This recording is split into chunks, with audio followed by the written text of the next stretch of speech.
Hey guys, so this year I really want to make monthly wrap-ups instead of two wrap-ups during the year, which each cover half of a year. And especially with my new goal to read my big books this year, I want to keep up with that with my video making so that you guys are still in the loop with how that's going. So speaking of how that's going, I read 6 books in January, 3 out of which were picture books, and the other 3 were regular length books. 5 out of those 6 are library books, and the other one is an ebook. So I haven't finished any big books yet, but I'll get to that in a minute. The first 2 books that I finished in January were the 2 picture books about color that I talked about in my last video, How the World Got Its Color by Marilyn Hirsch, and The Color of Things by Vivian Shalom. The other picture book that I read in January was Du Es Tak, which is by Carson Ellis, the illustrator of the Wildwood Chronicles, which I have mentioned many times before. This book is a book written in a made-up language, and it follows a bunch of little ants and critters as they try to figure out what is the plant. And it's fun for readers of all ages because you get to try to figure out what they're actually saying. The illustrations are absolutely beautiful, and I really loved reading it. The first regular book that I finished was A Very Pukka Murder by Arjun Gaind. This is the first book in a new series of murder mysteries that take place in India, and the lead investigator is the Maharaja, basically a prince of India. And I really enjoyed it. It's written pretty well, although there were a lot of little grammatical errors throughout the book, but it's not by a really big publisher or anything, so maybe that's why. But basically you follow the Maharaja as he solves crime because he's basically bored and he has a background in forensics and criminology.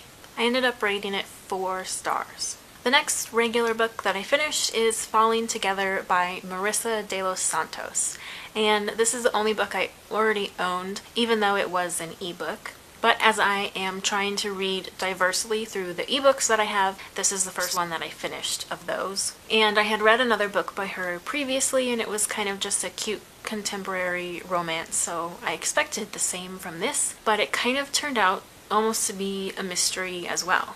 And parts of it were confusing because she has this way of writing where you'll pick up in the middle of a scene or in the middle of a conversation and you don't really know what's going on until a few pages later when you kind of catch on.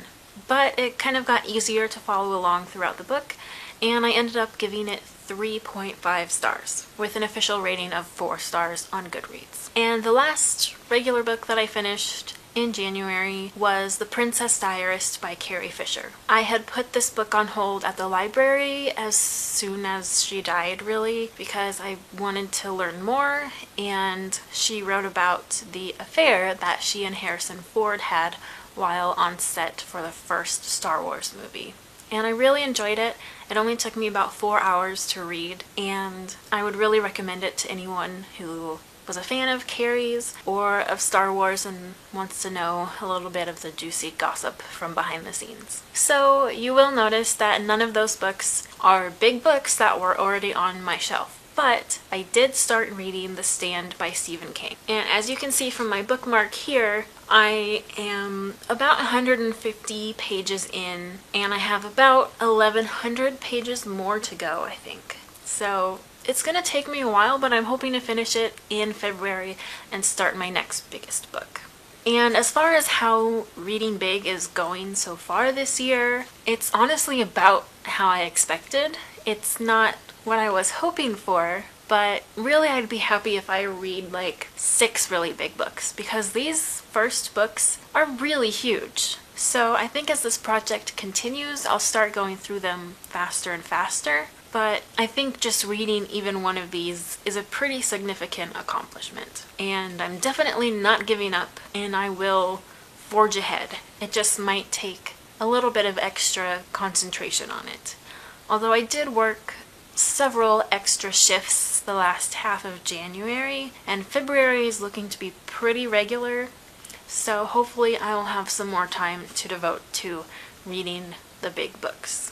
And it feels odd to say, but I'm also hoping to wean off of the library a little bit because it's just so tempting to read a new book as soon as it comes out or pick up interest in a new topic and just read a bunch of books about it, like the cookbooks. So hopefully with time I'll get a little bit better at actually reading the books on my shelves. It'll take some work, but I think I'll get there. So if you have any other questions about the books I've read or what I'm planning to read next, let me know. And I hope you all had good reading months, if not good general life months, because as we all know, it's been crazy here in America. Honestly, the current political state here has made it a little difficult to read as much because I've been following the tweets of the protests and listening to different voices about their experiences with the protests, and I'll find myself being encouraged to do more research of my own and spend my time doing that rather than reading, which is a good thing itself. So I think I'm finding a good balance between being aware and just escaping everything through reading. But anyways, enough of that. I hope your months have been relatively good and that they continue to improve throughout the year. Let's hope.